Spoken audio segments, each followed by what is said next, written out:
Hello, fantasy football fans. Welcome to the Nine Route, the fantasy football show that goes deep to help you win. I'm your host, Austin Lee, and I'm joined, as always, by fellow Football Guys writer, Alex Miglio. How you doing, Alex? Doing great. Excited for week 2, despite all this other stuff that we're not going to talk about tonight that's going on in the football realm. I'm excited about the fantasy. We're going to talk about fantasy football this week, and that's it. Fantasy football, no drama, like Tim Tebow hasn't done anything weird this week or anything like that? No. Okay, all right, awesome. So tonight on the show, we're going to cover the latest news and injuries. We're also going to dive into our rankings again and see where we differ or where we sort of agree in a different way from the consensus. We'll give you a couple of streaming defenses for week 2, and we'll also wrap things up with our DraftKings and FanDuel picks for this week and answer a couple of Twitter questions. So, Alex, we're not going to dive into some of the uglier stuff that's been happening in the news this week, but I want to get your fantasy take on some of these Ravens running backs. So Ray Rice has been cut, and he is suspended indefinitely. What is your outlook for Justin Forsett, Bernard Pierce, and Lorenzo Taliaferro? LaFons. Hey, I punch jukeboxes and fix them. I heard he's a guy that's kind of like that. I haven't met him personally. That's just the word on the street.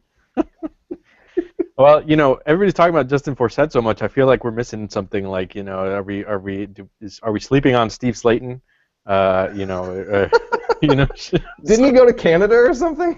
I think he did. I think he's officially Canadian now.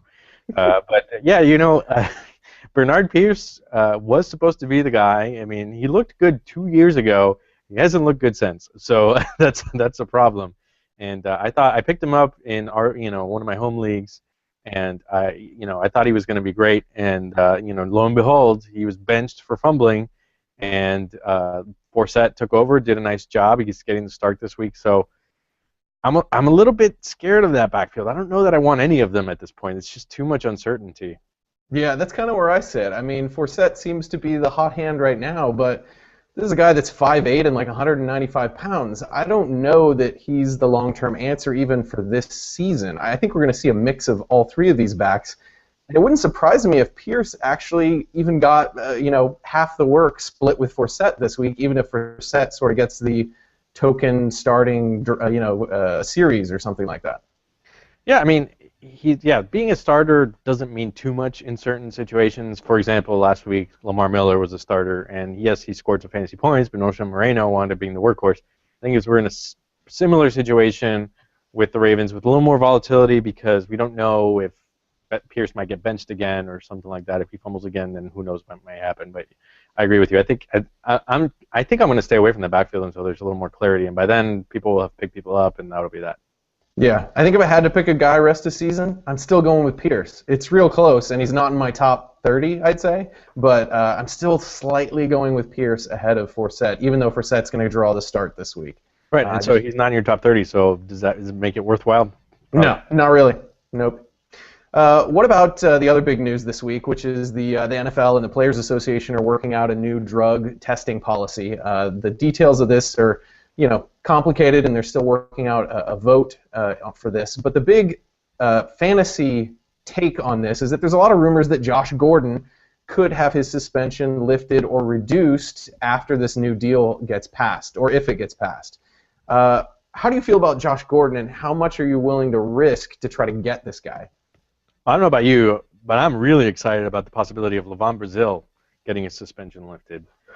I used all my fab budget on Levon Brazil, who doesn't have a team right now. It's true, but as soon as that suspension is lifted, boom, like he's right there. I've been picking off Gordon in all the leagues where he was available.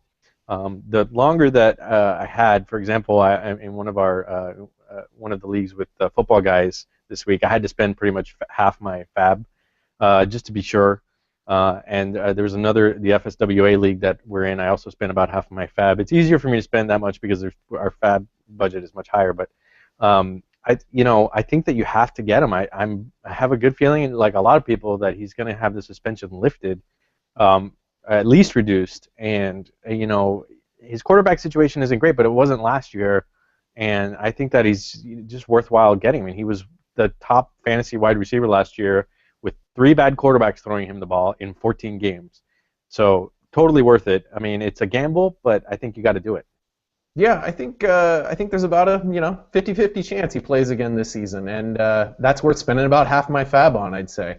I think that it depends on exactly how your fab is structured. Would dictate how much I spend on him. Some leagues you can't even pick up players if you run out of fab. Some leagues you can't do $0 bids on waivers. But if it's a league that's a little more flexible and lets you do like free agents without using fab or do $0 bids, 50% is kind of a no-brainer to me. I'd get out there and take that risk in a heartbeat. If he's still lying out there in your league, which at this point he may not be, I'd toss a flyer and see what happens. See how this shakes out. Hopefully it'll shake out in the next week or two and won't drag on forever. I mean, it seems like it could be any day now from all we're talking about. They're voting, they're not voting on the new policy. I don't think he's going to be, even if they vote on it tonight, I'm not sure that he'd play this week, but I think that we'll see what happens in the next couple of days.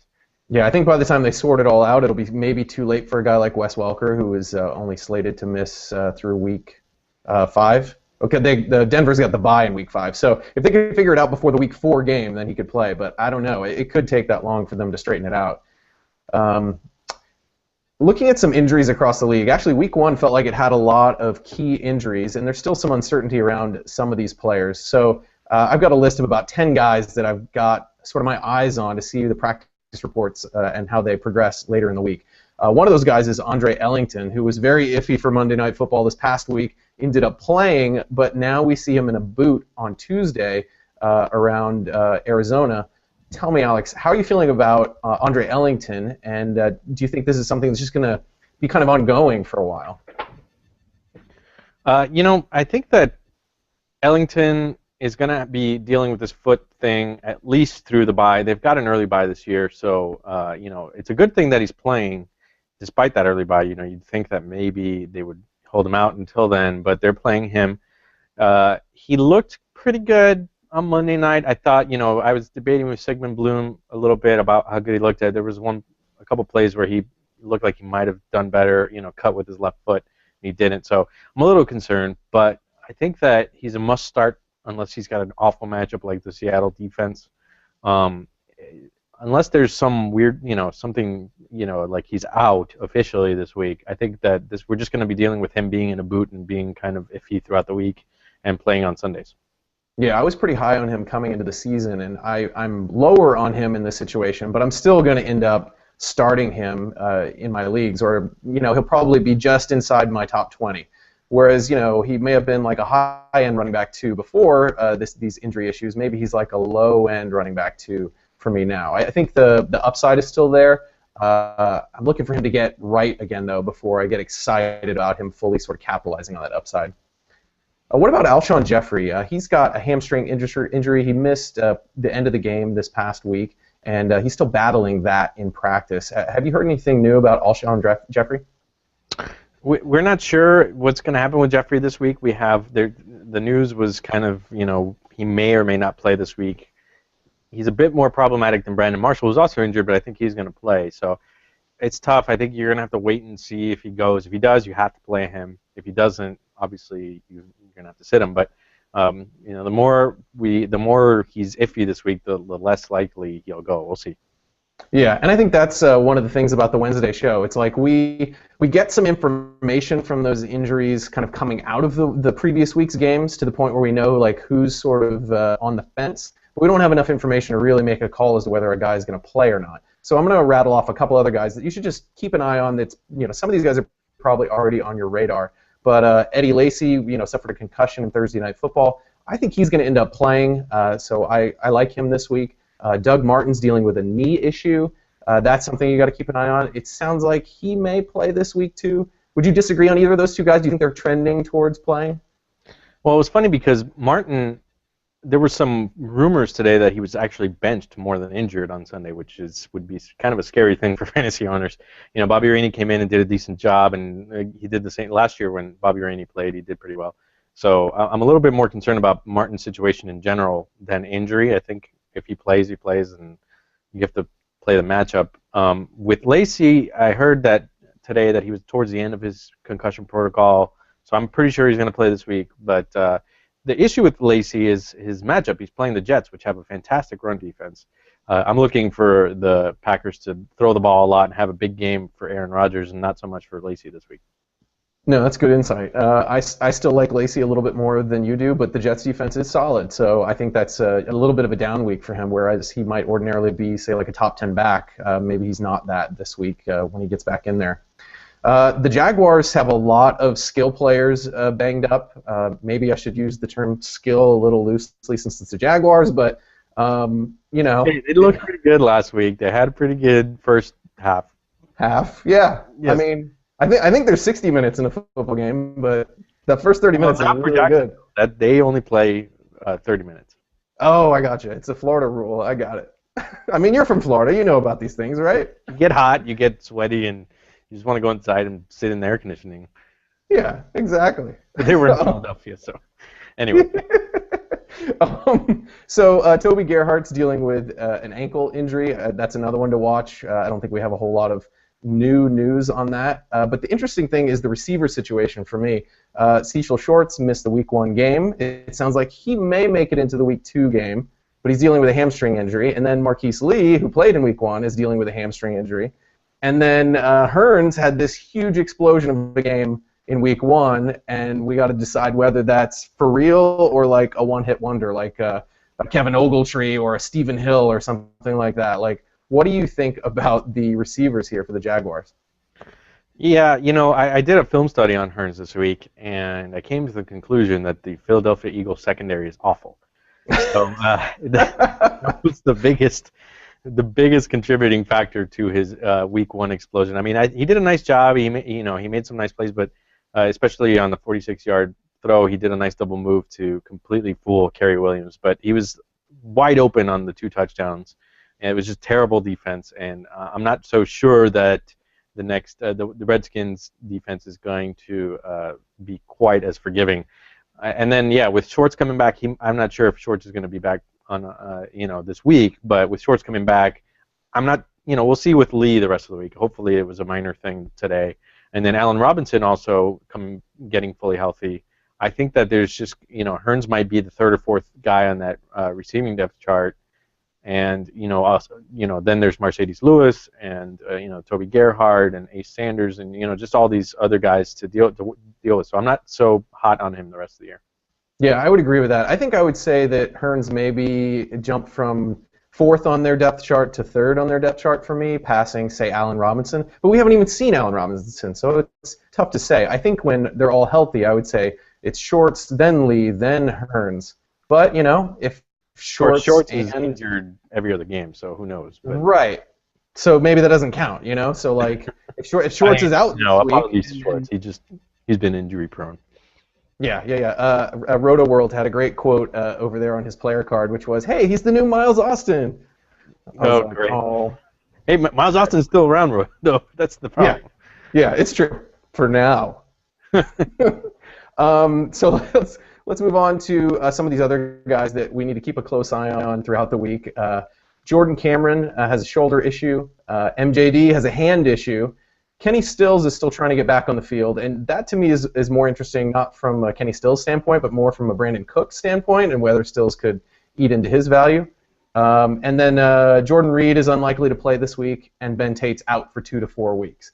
Are there any of these guys that you have kind of a special take on, or you think might see action this week?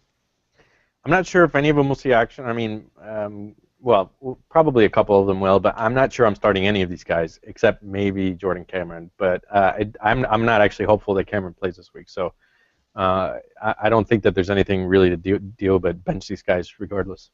Yeah, I think that's fair. Well, let's move on. Let's talk about a few Week 1 performances that we thought were notable. A couple of these had to do with sort of rankings we disagreed on last week, or that we agreed on, and it played out differently. So Mike Wallace got off to a great start for our Miami Dolphins this week. What did you think of Wallace's performance and the Dolphins in general? I was shocked by the entire Dolphins' performance. That was they totally mauled the Patriots in the second half in particular, And Mike Wallace had a pretty good game. He had 7 receptions for 81 yards and a touchdown against Darrelle Revis, who had him in coverage for most of the game.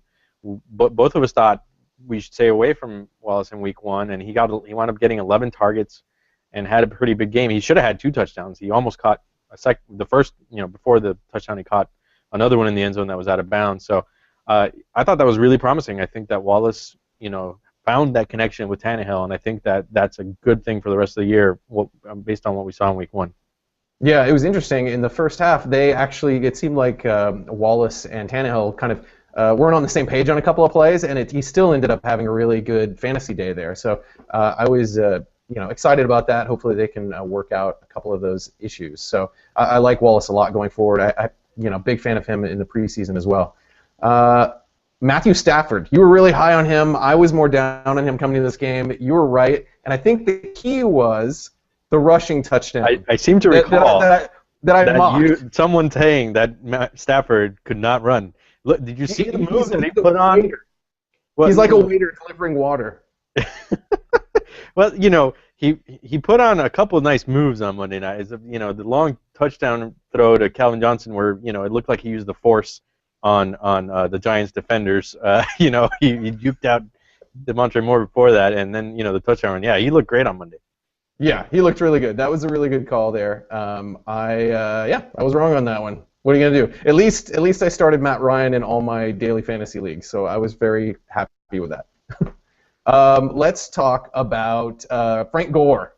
Frank Gore was a guy that we were kind of high on based on the matchup. Dallas's defense is terrible. Gore, he got a lot of work here, but it didn't look like much for fantasy owners. Are you concerned about Gore going forward?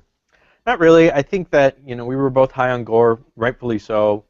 I think what happened to him was just the game flow was awful. The San Francisco got the ball.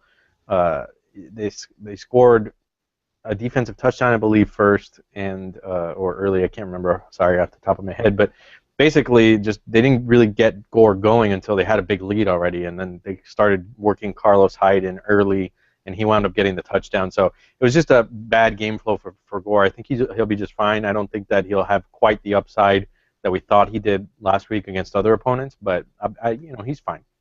Yeah, and I'm going back to that well again this week. He gets to play in San Francisco against the Bears. The Bears are another cakewalk defense, in my opinion. So I've got Gore pretty high in my rankings as a solid running back 2 this week. I'm going to give it one more roll of the dice with Mr. Frank Gore. I agree. I'm pretty high this week, too. What about, we talked a little bit about the Dolphins before. We got to talk about the running game of the Dolphins a little bit. Sorry, don't want to make this like the all-Dolphins show, but it's not an all-Dolphins show, no. No, it totally isn't. But we got to touch on Lamar Miller, just mostly.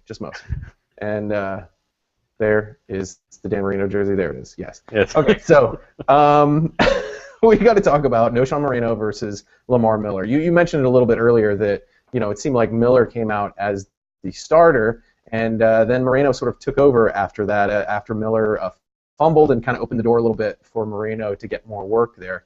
Do you think that has to do with the fumble? How do you think this shakes out going forward? Nah, I don't think it had to do with the fumble so much as Moreno just looked good. He was running with authority and just totally decimating the Patriots defense, finding every crease and hitting the hole hard. I think that he was great.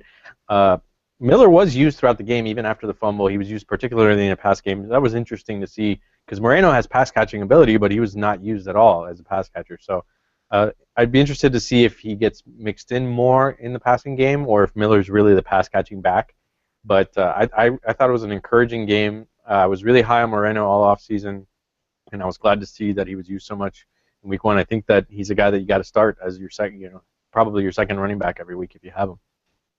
Yeah, I think Moreno's the guy you want in this backfield going forward, and I wasn't of that opinion last week. Basically, the roles flipped from what I thought they were going to be. I thought that Moreno was going to be the passing down back because he's better in pass protection, and that Miller was going to be the first and second down back in this situation. But it almost seemed to switch from what I think I was expecting there. So Moreno, he looked good. He looked good in the game. So I like him going forward. As a kind of a low-end running back 2, maybe high-end flex, depending on what your roster looks like and how deep your league is. Let's take a look at some of our Week 2 rankings. So we both taken a pass at our rankings over at Fantasy Pros, and we differ again on some key guys here. Starting off with Nick Foles, who we disagreed with on last week. I'm going back to that well again. I've got him as a top 5 play again this week, and you're like, nope, Week 1 was the real deal, and we're going to see more of that. What's your thoughts here? I'm a little distracted by what I think are gunshots in the distance, so hopefully it's not the case. But sorry. Alex lives in the hood. I kind of do. Richmond, California here, but they're done, thankfully. Nick Foles. It is Wednesday night. It is Wednesday night. That's shooting time. Right. Hopefully straight in the air. Nick Foles. This week, I think it's more of a function for me of other players who I'm higher on. I don't necessarily dislike Foles. I have him ranked number 12 this week. But guys like that I think are going to have big games ahead of him that, maybe, it's borderline. Cam Newton coming back, I think he'll be fine against that Detroit defense. Andy Dalton I have ahead of him against Atlanta at home. And then Jake Locker against Dallas. I think that's going to be a nice matchup for him. And he had a big week last week. I think he's going to continue that this week. So it's just, Foles is going to have a fine game. I just think that these guys are going to be ahead of him and push him down in my rankings.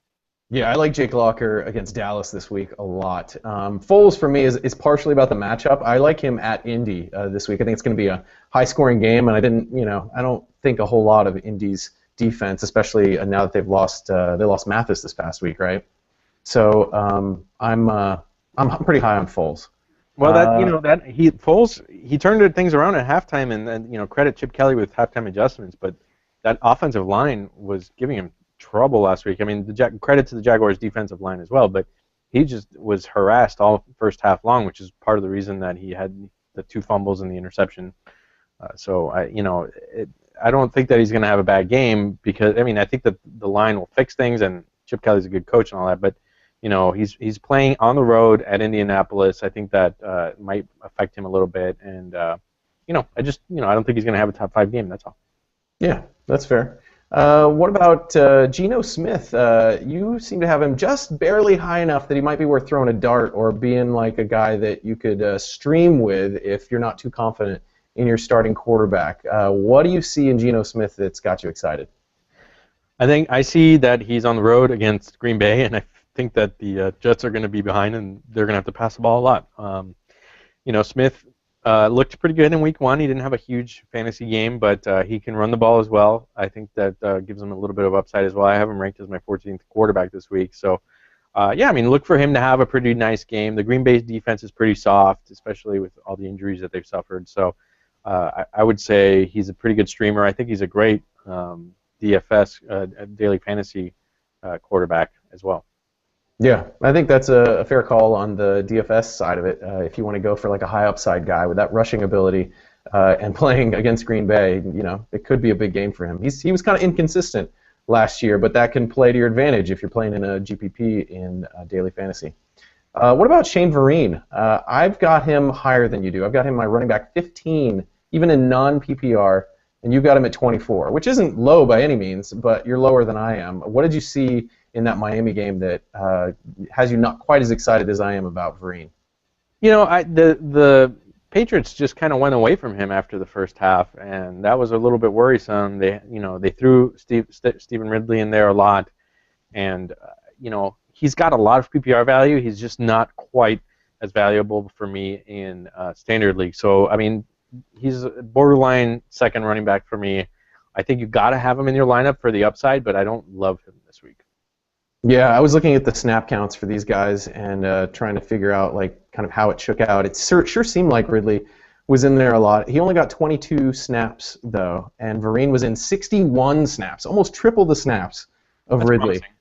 So I was excited when I saw that, even though Ridley did make some nice plays, and I think one of them, maybe his nicest play, was actually called back for a penalty, so he didn't actually get credit for it. But Vereen being in there for that many plays, I was kind of excited that maybe he is the guy. And it wasn't because Ridley fumbled or anything like that. He just, wasn't used as much. But you never know with those sneaky Patriots, they could have a completely different game plan this next week. They may have just been, choosing to use that to their advantage against the Dolphins specifically. How about Chris Ivory? This is a guy that I'm way higher on than you are, but maybe I got a little too excited. The thing that got me excited, I've got him as my running back 25. Okay, so preseason I was actually kind of higher on him because I saw this split with the Jets kind of be almost 50-50 with Chris Johnson. And in terms of snap counts, it ended up being about 50-50 this week. So I was sort of encouraged by that and thought, hey, this guy's a decent flex play this week. I don't have him higher than Chris Johnson, but I like the both of them to kind of have flex appeal this week. Why are you hating on Chris Ivory? I don't think he's going to score however long touchdown he scored last week where he celebrated at the 40-yard line this week. Maybe he got that potential, but I'm not banking on that. I'm thinking, again, that the Jets are going to have to pass a lot this week after they get down to Aaron Rodgers early. So I'm not loving Ivory. I think that Johnson is a much safer play. I think he's got pass-catching ability where Ivory is kind of just more of a traditional running back. So I'm just not high on him this week. Yeah, I think that's fair. What about Emmanuel Sanders? I'm way higher on him than you as well. I see so much potential and upside in that Broncos offense. Are you concerned about someone else taking looks from him? I mean, obviously Julius Thomas got a lot of action. Not have a big game, right? I mean, like Julius Thomas had the 3 touchdowns. Maybe Emmanuel Sanders has 3 touchdowns this week. Who knows? But there's so many mouths to feed in Denver, and so maybe it's just a matter of guesswork at this point. Like, well, who. That was bad of me to say because I'm not supposed to be just guessing, but I haven't taken a closer look at how the Chiefs did against all the receivers, and they move Emmanuel Sanders around a lot. And let's not forget that Demaryius Thomas didn't really do much last week, so he might be in for a big week. Got Monty Ball, got Julius Thomas, so even Andre Caldwell got some play. So it's just one of those things. I don't maybe he has a big game, but I'm in terms of scoring a touchdown, I'm more excited about other players scoring. Yeah, I think that's fair. I've got him as a wide receiver 2 this week, and you've got him more in kind of the flex range in your rankings. You're kind of flip-flop with me on Justin Hunter, though. You're very excited about Hunter. Tell me what you saw or what you're excited about with Hunter this week. Well, for starters, he's playing against Dallas. I mean, if anybody's playing against Dallas, they are automatically boosted at this point. Just like if anybody's playing against Philadelphia's secondary. So, that's the biggest thing. But also last week, he had 8 targets. He only caught 3 of them, but he did get 63 yards on them. And he caught one inside the 5, just kind of barely missed the end zone. And I just think that he's a big target that Jake Locker really liked in the preseason, and I think that he's just going to see a lot of targets again this week, and he's going to get into the end zone. So I like him a lot. Yeah, upside, in case you hadn't noticed, that's my favorite fantasy word, and I overuse it all the time, but I love it. And Hunter is all about crazy upside. One of the things I saw in the snap counts for the Tennessee receivers is that the receiver that led the team in snaps this week was Nate Washington, sort of like the forgotten guy there in the receiving corps, and Hunter was actually 3rd in terms of snaps played. And so I like Hunter a little bit more sort of down the line this season, but I want to see his snap counts increase a little bit more, see his usage a little bit more, even though he did lead the team in targets. So that's a big deal. I know they're trying to get him the ball, but I'm not quite there with him yet until Tennessee's sort of featuring him just a little bit more. Well, Washington may have gotten more snaps, but he got less targets, and that's the most important thing. I think that I came out with a new piece this week. We can talk about it a little bit later. It's my stock market piece for football guys. And I had Hunter in it because he had a pretty good amount of his teams. It looks at what I call opportunity shares or fantasy point shares, where it looks at players and how many targets they receive versus a percentage of what the team's targets are. Hunter had a pretty good percentage. Washington had a lower one, and I think that just having a higher percentage, having more opportunity, lends itself to scoring more points. If he was a little bit unlucky last week, and he gets those targets again this week, especially against Dallas, I think that he has a bigger game. Yeah. I could see him having a big game, but I'm not quite there yet. Not quite. Almost. I'm almost there. Let's jump into some of our values at Daily Fantasy Sports, and then we'll wrap things up with a Twitter question and some sort of quick hits, quick question and answer stuff. We'll save that for last. Tell me, you've looked at DraftKings and FanDuel, and you've noticed some of these guys. We've talked about a few of these guys already, but maybe we'll mention some of the prices that look appealing. Basically, if you haven't played DraftKings so much, their rules are PPR, and there's a flex, and there's no kicker. So at DraftKings, give me a couple of guys that you're excited about over there. Well, we talked about Hunter. He's at 4,300 this week. I think that's a great value for him. I like Giovanni Bernard, a little bit more on the expensive side, but he's cheap. I have him in my top 10 for this week, going up against Atlanta. I think he's going to catch a lot of passes in particular, and he's only 6,300. One of my favorite values, I don't know why he's so low, is Vincent Jackson. I know that he had a rough first week, but he's only 5,000 this week. That's far below the top receivers, and I think he's going to bounce back and have a nice game. And he has huge upside. I mean, if you're playing in one of those bigger tournaments, not a cash game, then Vincent Jackson's the kind of upside that you can pop into your lineup for cheap here. I think that's a good call. What about you? I also like Bernard's the call on Bernard too. And if you're trying to go really cheap at a couple of positions, I think it's kind of interesting that you could pair up Fitzpatrick and not Andre Johnson, but DeAndre Hopkins. DeAndre Hopkins. Sorry, I blanked there. DeAndre Hopkins and Fitzpatrick for less than 10 grand together. Hopkins is 4,800 and Fitzpatrick is 5,000. I'm not saying that necessarily these guys are like highly ranked for me this week, but it's weird. I could see the pair of them doing well if you wanted to go cheap on those positions and load up at expensive players at other positions to take a little risk there. I'd say that's a pretty good stack. I agree. I think that's a pretty good stack. I like Jake Locker, perhaps stacking Jake Locker and Justin Hunter. Locker's a little more expensive at 7,100, but like I said, I think he's going to have a big game. So, and he's got the rushing potential. So, I like that combo as well.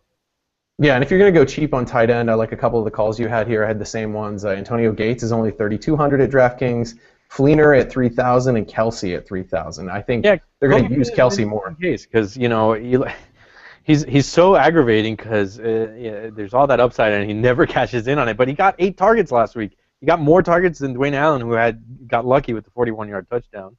And Fleener was targeted in the end zone, jumped like a half second too early. But Andrew Luck seems to love him, so he's got that kind of upside.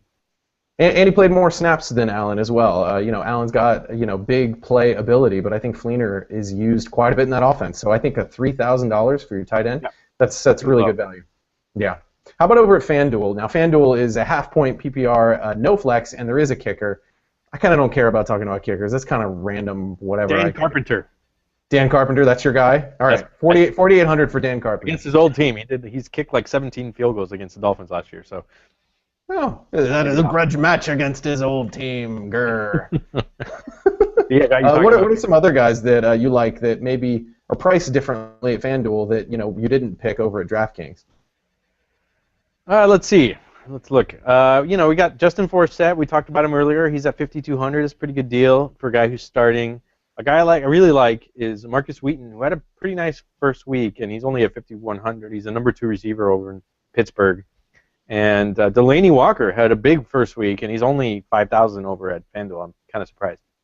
Yeah, the interesting thing about Walker is I don't generally roster him daily just because I don't feel like he has a ton of upside. Like I kind of like him as like maybe he's like a cash game guy where you want a little more stability. The price and the value is fine, but I'd rather go with like Dwayne Allen, who you have on your list here at 4,800. Because I think his upside's higher. And I like the Whedon call. That's a good one. So which one is it, Fleener or Allen? Well, it just depends on the value here, right? I think I've got Allen higher in my ranks this week, but I love that value of Fleener at 3K at DraftKings. I think that's an even better value than the 4,800K that I'm seeing over at FanDuel. That's pretty sweet. Yeah, I don't know. I think Allen's a bit of a mirage. I mean, he's got the TD upside, but I don't like either of them really. But I think that Fleener's got more. He's going to get more targets just based on what we saw last week. Yeah. Well, let's cover our Twitter question that we got this week. We'll send out a little. We got one question. We're going to send out the information about Twitter questions a little bit sooner next time, or just hit us up at the 9 route. If you've got questions for next week's show, hit us, a day before with your questions at the 9 route on Twitter, and we'll try to answer them here on our show. Alex, you got a trade question involving a lot of different players that had interesting weeks in Week 1. Lay it on me. What do you think? And his question is, in a PPR league, it's a trade question, trading Brady, Tom Brady, Darren Sproles, and Brandon Cooks. Sproles is his 4th running back, and Cooks is his 5th running back, for Matt Ryan and Joyke Bell. What are your thoughts on that? Brady looked terrible in that Dolphins game. He looked terrible, and Matt Ryan looked fan-freaking-tastic against New Orleans.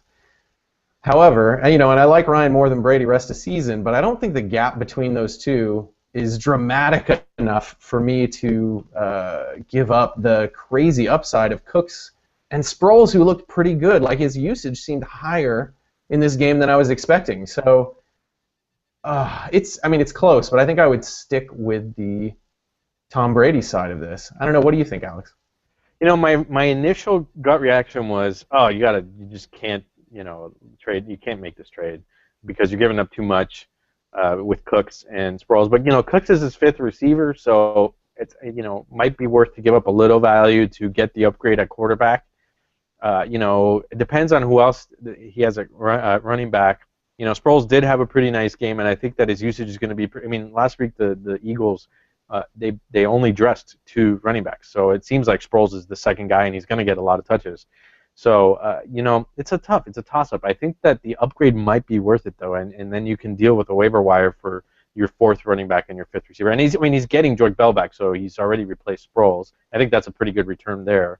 I think that's an upgrade. I think that's an upgrade even. I like what I saw from Sproles, but I actually like Bell more going forward. So, yeah, you get an upgrade, a slight up at quarterback, a bigger upgrade at quarterback, a slight upgrade at running back, and, the cost is Cooks. Yeah, you're giving up a little depth at right receiver, but I think that for me, thinking about it some more, I think Matt Ryan is an upgrade that is worth it. Yeah. Okay. You talked me into it. Do it, man. Get Matt Ryan and Joyke Bell. Go for it. Let's see. Let's go back to our sort of quick hits thing. I guess that would be like the 2 route. We're calling it the 2 route. It's like a slant. I don't know. Yes. So the 2 route. So we're going to hit these quick. Rest of season, who would you rather have, Allen Hurns or Jarrett Boykin? Jarrett Boykin. Yeah, the upside in that offense. We talked about Hurns a lot before. He got shut out in Week 1, but that's pretty much because for some reason the Packers didn't look his direction. I know that there's some guy named Richard Sherman covering him or something, but I think he's going to be just fine.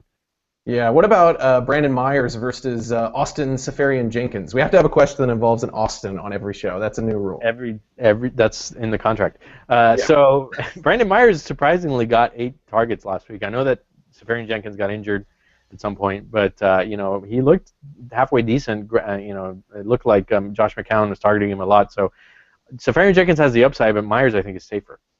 Yeah, I agree. Yeah, the short answer is, I guess, neither. What about Pierre Thomas versus Mark Ingram? I don't trust Mark Ingram, and I don't think I'm ever going to trust him. Unfortunately, he scored the 2 touchdowns. I don't know. It was goal line touches, so who knows how often those will happen. Kerry Robinson actually stole the first one, and when that happened, I was like, "See, that's why you don't trust Ingram." And then I was immediately rebuked by the Twitter gods for saying that. But I think that Thomas is a little safer, and he's got the pass catching option upside that Ingram doesn't have. Yeah, I like Thomas definitely more than Ingram here. And it was funny, this is kind of it's a 3-headed monster, but then Cadet got the first carry, the first play of the game. I was like, oh man, technically I guess he was the starter because he was in on the first play. It was very odd. They use their running backs like crazy. Sean Payton is just messing with us. Yeah. He's like, I'll show them who the starter is. I'll start my 4th string running back in the first play. Take that. What about, here's an interesting one, Zac Stacy versus Benny Cunningham. We saw a little bit of a timeshare here that may have Zac Stacy owners freaked out. Are you freaked out if you're a Zac Stacy owner here? I'm a little concerned, but not too concerned. Zac Stacy got more than, not more than double. He got almost double the carries that Cunningham got, and I think Cunningham only got 2 more targets than Stacy. So I think Stacy's going to. I would wager to say it'll be 60-40 in favor of Stacy going forward, barring injuries, of course. Yeah, I think that's a fair, percentage assessment. I think the bigger concern is that the whole offense looked terrible. Right. Just sell the whole St. Louis offense, like you have to every year, pretty much. But Unfortunately, they lost their top two quarterbacks, which is not good for the running game. Yeah, exactly. Benny Cunningham actually played on 2 more snaps than Zac Stacy in the Week 1 game. It was almost an even split. So we'll see if that continues going forward, but that is a bit nerve-wracking. I would definitely go Stacy, but man, I feel a lot less confident in it now than I did about 3 weeks ago. What about Brian Quick versus Terrence Williams? Quick had a big outing, and Terrence Williams had a good game too. Not a lot of people are talking about Quick this week. I thought there would be more. I guess maybe everybody thinks it's a fluke. But, he got a ton of targets. He had a nice game. Kenny Britt, everybody's darling in the preseason, again, didn't show up. He had 0 catches. So I like Quick. He's the #1 receiver right now, and I don't think that's going to change. Who knows? But, of course, there's a problem with his quarterback, but there's also a problem with Terrence Williams' quarterback. I'm not sure that Tony Romo might be up for it this year. Yeah, I think I would take the more consistency from Terrence Williams, just because that quarterback situation in St. Louis is crazy. But Quick looked really good. I think he's a guy worth rostering in deeper leagues. And Brian Fontaine, our buddy Brian Fontaine, is cheering somewhere. He's been sort of carrying that Brian Quick torch for a couple of years, and so I did that for you, Brian. Yeah, that's for you, buddy. He's been a big Quick supporter for a while, so that makes me take notice. Fontaine knows his stuff. Let's see. Rest of the year, Jake Locker or Ryan Tannehill? Now that is a very tough question. I don't know. I love Tannehill in the preseason. I thought that he was going to have a big breakout year. He's got some rushing upside. Locker looked great. He looked great last year before he got injured. I think, all things equal, I would say Locker, but Locker does have the injury history that Tannehill does not. Yeah, and I think Tannehill is going to be a little more consistent from week to week. I think Locker is probably going to score more points per game, and Tannehill will score more points on the season, and Tannehill will have more consistency. So it kind of depends on your roster construction. I think I'd probably go with the risk of Locker and just be whatever, because these guys are sort of not really borderline top 10 guys, but not quite, so I can find replacements on the waiver wire. So I'm probably going Locker here, but it kind of depends on what kind of league you're in and what your roster construction is. Well, the good thing is that both of them are backup quarterbacks on your roster, right? So you did not draft Locker as your first quarterback unless you're J.J. Zachariason. So I don't think that right. Our friend at late round QB, yeah, he's all about that. Totally, and there's nothing wrong with that. Nothing wrong with that. It worked out pretty well in week 1. There's nothing wrong with that. All right, there's not that there's anything wrong with that. The last another rule. At least one Seinfeld quote every show. Someone's writing these down. I hope. Okay. Somewhere. Yes. Let's talk about the Smiths. The Smiths in Baltimore. Steve Smith had a huge game. Torrey Smith not so huge. What do you make of this? I think that Steve Smith got very lucky. He got an 80-yard touchdown reception on a broken play, and I think that anybody who dared start him was very fortunate last week. However, I do think, he got a lot of targets last week, a big share of the targets of the 62 passes that Flacco threw. So, there's something there. I'm kind of, on the fence. I wrote about him in this week's article as kind of wait and see more before you decide what to do with him. I think Torrey Smith has more upside, but he's kind of this frustrating guy that he's been that way for the past year plus, that everybody wants him to succeed. Everybody thinks he's going to succeed, but he just hasn't really put it together too much. So I don't know. I think I'd rather take Torrey just on the upside and sell on Steve Smith's big performance, because I don't think that we're going to see that very often. No, I think this is the season high for Flacco's passing attempts. I think this is the season high for Steve Smith's fantasy output. I think Steve Smith is going to disappear for the rest of the season. Torrey Smith, I still like as a low-end wide receiver 2. This is a mirage. Look elsewhere. This is like when Brandon Jacobs scored 2 touchdowns or however many touchdowns last year against the Bears, and then completely disappeared. It's like he was Kaiser Soze. He just walked out of the NFL. And he was gone. All right, man. That's all we've got for our the two route quick hits there, and we're wrapping up our show. The 9 route. Buddy, what do you got going on? You got any? You mentioned your stock report. Is that already up over at Football Guys? Yes, it's up today. It made its debut over at Football Guys. You go check it out at Football Guys if you're a subscriber. If not, why haven't you subscribed yet? I'm really excited about the piece. Like I said, it takes a lot. It looks into usage a lot and kind of looks for trends and stuff. I mean, obviously, there's not really many trends in 1 week, but you can tell, like, hey, this, like I mentioned with Hunter, he got a lot of usage. He just didn't get a lot of fantasy points, so he was a bit unlucky. So buy on him, that kind of thing. So just go check it out. I think I'm pretty excited about it. Yeah, definitely check it out. And of course, there's like 80 or 100 different articles that come out every week over at Football Guys. So be sure to check out all that content. There's a small percentage of it that's free, and the subscription's like $30 for the whole season. Not a whole lot. It's totally worth it. So that's all we got for our show. Thank you for joining us for the 9 Route. If you want to reach Alex on Twitter, he's at Alex Miglio. I'm at Austin NFL, and you can get our show at the 9 Route on Twitter. Thanks for listening, and until next time, may your players stay healthy, your sleepers wake up, and your Monday nights be filled with miraculous comebacks. Good night.